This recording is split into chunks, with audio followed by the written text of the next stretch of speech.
இன்னைக்கு நம்ம சிறடி கேசில அதாவது நம்ம விஜய் ஆண்டி வந்து பார்த்தீங்கன்னா, அவங்க போய் வீர வசனம் பேசுறாங்க. யார்ட்ட? சிந்தாமணிட்ட. கூட வந்து பார்வதி ஆண்டியும் கூட்டிட்டு போறாங்க. பார்வதி ஆண்டி ஏற்கனவே சொன்னாங்க, "இவ நல்லவ இல்ல" அப்படின்ட்டு. நாம அதெல்லாம் நம்பி ஏமாந்துட்டு இப்ப கடைசியா அவர்ட்ட சிந்தாமணிட்ட வந்து ஆய் பூய், ஆய் பூய்ன்னு வந்து வீர வசனம் பேசியிருக்காங்க. சிந்தாமணி, "ஏய் போடி!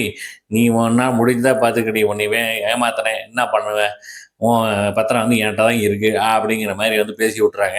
கடைசி நம்ம விஜயாண்டிய வந்து சாபம் விட்டு வர்றாங்க. "உன் பொண்ணு தானே, நீ பொண்ணுக்காக தானே இவ்வளோ சேர்க்குற, அந்த பொண்ணுக்கு ஒண்ணும் இல்லாதவன கூட்டிட்டு போறா பாரு" அப்படின்னு சொல்லிட்டு, அவங்கள வந்து சாபம் விட்டு வர்றாங்க. இந்த பக்கம் பார்த்தீங்கன்னா, நம்ம ரவி வந்து நம்ம அப்பா, அம்மாவுக்கு ஒண்ணும் ஹெல்ப் பண்ண முடியலையே அப்படின்ட்டு ஒரு ஃபீல் பண்ண, இதுதான் சாக்கு அப்படின்னு சொல்லிட்டு, அவங்க மாமனார் பார்த்தீங்கன்னா, அங்க ஒரு ட்விஸ்ட் வைக்கிறாரு. என்ன ட்விஸ்ட்டு? "மாப்ள நான் வந்து ரூ. 10,00,000 தர்றேன். உங்க அப்பாட்ட குடுத்து அந்த வீட இது பண்றதுக்கு சரி பண்ணுங்க. ஆனா ஒரு கண்டிஷன். என்ன கண்டிஷன்?